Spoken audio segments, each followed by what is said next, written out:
Hello, welcome to Bible Study Time and welcome to my Quiet Time Bible Study. This is the time where I invite you to come and join me in the comfort of my prayer room where we discuss different topics to do with the Most High Creator, God of all gods, the God of Israel, who's written about in this holy Bible in front of me.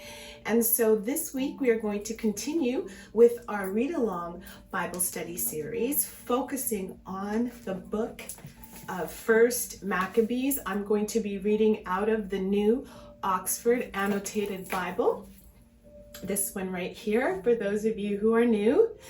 And I'm going to be turning to page number, just let me put my glasses on here, 1586. But before I go there, I just wanted to share with you some more tidbits about the book of Maccabees. Now, when it comes to the book of Maccabees, we have First Maccabees. When it comes to its authorship and date, the author's identity is unknown. He was apparently an educated Jew, versed in the Hebrew scriptures and the temple liturgy, and with sufficient leisure and resources for authorship.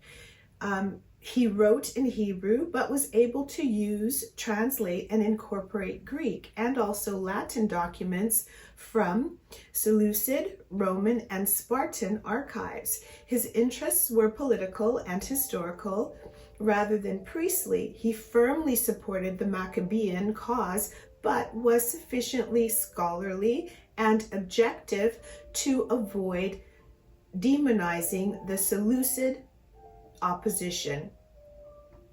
The book covers Jewish history from the time of Alexander the Great to the high priesthood of John Hyrcanus, and is thus usually dated to the latter years of Hyrcanus's rule or soon after. The statements of some of the statements that his achievements were recorded in the chronicles of his high priesthood, that the Maccabean family tomb was built by Simon, remains to this day. Those statements suggest some passing of time. The book's positive attitude toward Rome makes it likely that it was written before the Roman general Pompey captured Jerusalem in 63 BCE. So let's continue reading through, and I'm going to read chapter 2 today. And I was looking at the previous video when I was trying to show you the map, but it didn't really come out. Let me see if maybe it will come out here.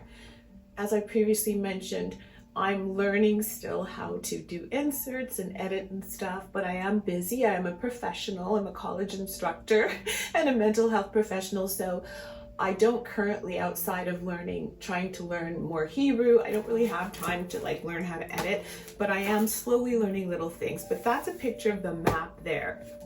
And so until I learn how to do inserts, I will have to show you my books like that. So as I mentioned, I'm on page 1586 for the few of you who have mentioned that you have this book. And I'm going to be reading chapter 2 today. For those of you who are new, if you want to go back to the previous video from last week, you can follow through with me reading chapter 1. So, First Maccabees chapter 2. In those days, Matthias, son of John, son of Simeon, a priest of the family of Jorib, moved from Jerusalem and settled in Modin. He had 5 sons: John, surnamed Gadi, Simon called Thasi, Judas called Maccabeus, Eleazar called Avaran, and Jonathan called Apis. He saw the blasphemies being committed in Judah and Jerusalem, and said, "Alas, why was I born to see this, the ruin of my people, the ruin of the holy city, and to live there when it was given over to the enemy, the sanctuary given over to aliens, Her temple has become like a person without honor. Her glorious vessels have been carried into exile. Her infants have been killed in her streets, her youths by the sword of the foe. What nation has not inherited her palaces and has not seized her spoils? All her adornment has been taken away. No longer free, she has become a slave. And see, our holy place, our beauty and our glory have been laid waste. The Gentiles have profaned them. Why should we live any longer? Then Matthias and his sons tore their clothes, put on sackcloth, and mourned greatly. The king's officers who were enforcing the apostasy came to the town of Modin to make them offer sacrifice. Many from Israel came to them, and Matthias and his sons were assembled. Then the king's officers spoke to Matthias as follows: "You are a leader, honored and great in this town, and supported by sons and brothers. Now be the first to come and do what the king commands, as all the Gentiles and the people of Judah and those that are left in Jerusalem have done. Then you and your sons will be numbered among the friends of the king, and you and your sons will be honored with silver and gold and many gifts." But Matthias answered and said in a loud voice, "Even if all the nations that live under the rule of the king obey him and have chosen to obey his commandments, every one of them abandoning the religion of their ancestors, I and my sons and my brothers will continue to live by the covenant of our ancestors. For far be it from us to desert the law and the ordinances. We will not obey the king's words by turning aside from our religion to the right hand or to the left." When he had finished speaking these words, a Jew came forward in the sight of all to offer sacrifice on the altar of Modin according to the king's command. When Matthias saw it, he burned with zeal and his heart was stirred. He gave vent to righteous anger. He ran and killed him on the altar. At the same time, he killed the king's officer who was forcing them to sacrifice, and he tore down the altar. Thus he burned with zeal for the law, just as Phinehas did against Zimri, son of Salu. Then Matthias cried out in the town with a loud voice, saying, "Let everyone who is zealous for the law and supports the covenant come with me." Then he and his sons fled to the hills and left all that they had in the town.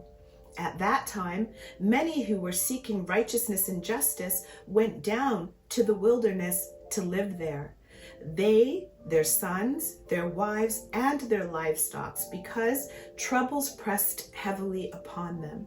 And it was reported to the king's officers and to the troops in Jerusalem, the city of David, that those who had rejected the king's command had gone down to the hiding places in the wilderness. Many pursued them and overtook them. They encamped opposite them and prepared for battle against them on the Sabbath day. They said to them, "Enough of this. Come out and do what the king commands, and you will live." But they said, "We will not come out, nor will we do what the king commands, and so profane the Sabbath day." Then the enemy quickly attacked them, but they did not answer them or hurl a stone at them or block up their hiding places, for they said, "Let us all die in our innocence. Heaven and earth testify for us that you are killing us unjustly." So they attacked them on the Sabbath, and they died with their wives and children and livestock, to the number of 1,000 persons. When Matthias and his friends learned of it, they mourned for them deeply. And all said to their neighbors, "If we all do as our kindred have done and refuse to fight with the Gentiles for our lives and for our ordinances, they will quickly destroy us from the earth." So they made this decision that day: "Let us fight against anyone who comes to attack us on the Sabbath day. Let us not all die as our kindred died in their hiding places." Then there united with them a company of Hazidians, like I always mess up that word, Hazidians, mighty warriors of Israel, who offered themselves willingly for the law, and all who became fugitives to escape their troubles joined them and reinforced them. They organized an army and struck down sinners in their anger and renegades in their wrath. The survivors fled to the Gentiles for safety, and Matthias and his friends went around and tore down the altars. They forcibly circumcised all the uncircumcised boys that they found within the borders of Israel. They hunted down the arrogant, and the work prospered in their hands. They rescued the law out of the hands of the Gentiles and kings, and they never let the sinner gain the upper hand. Now the days drew near for Matthias to die, and he said to his sons, "Arrogance and scorn have now become strong. It is a time of ruin and furious anger. Now, my children, show zeal for the law and give your lives for the covenant of our ancestors. Remember the deeds of our ancestors, which they did in their generations, and you will receive great honor and an everlasting name. Was not Abraham found faithful when tested, and it was reckoned to him as righteousness? Joseph, in the time of his distress, kept the commandment and became Lord of Egypt. Phinehas, our ancestor, because he was deeply zealous, received the covenant of everlasting priesthood.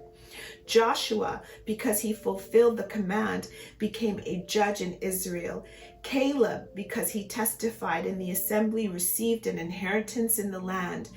David, because he was merciful, inherited the throne of the kingdom forever. Elijah, because of great zeal for the law, was taken up into heaven. Hananiah, Azariah, and Mishael believed and were saved from the flames. Daniel, because of his innocence, was delivered from the mouth of the lions. And so, observe from generation to generation that none of those who put their trust in him will lack strength. Do not fear the words of sinners, for their splendor will turn into dung and worms. Today they will be exalted, but tomorrow they will not be found, because they will have returned to the dust, and their plans will have perished. My children, be courageous and grow strong in the law, for by it you will gain honor. Here is your brother Simeon, whom I know is wise in counsel. Always listen to him. He shall be your father. Judas Maccabeus has been a mighty warrior from his youth. He shall command the army for you and fight the battle against the peoples. You shall rally around you all who observe the law and avenge the wrongdoing to your people.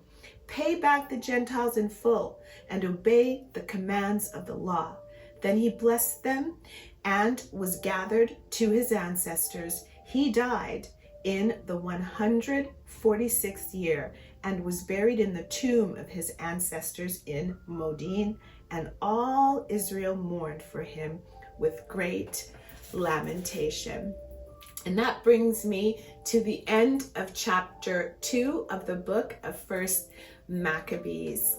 And I'm so grateful to the Most High Creator God of the universe for sending his Ruach HaKodesh, his Holy Spirit, to guide me to read through this book of 1st Maccabees. I particularly do enjoy this chapter 2. Specifically the parts where he goes through everybody, our ancestors, the children of Israel who overcame adversity, such as Daniel, Shadrach, Meshach, and Abednego, and Joseph. And, when we read through those stories in our Holy Bible, we can gain confidence in knowing that the word of the Most High does not return void. He is not a man, so he doesn't lie. And even if we have to go against the ordinances and the laws of the reigning kings or the governments in power, that's okay, because he will guide and protect us. Following his laws, statutes, and commandments allows us as followers of the way, Yehoshua HaMashiach, aka Jesus Christ, to be in alignment with the heavenlies. And so we can navigate this wicked world. We can navigate Babylon whilst living in captivity with the protection of our Heavenly Father, who happens to be the God of all things, the God of Israel. And before I say goodbye, I want to remind you that this same God, the Most High Creator God, the God of all gods, the God of all spirits, my God, Yahweh, loves all of his children.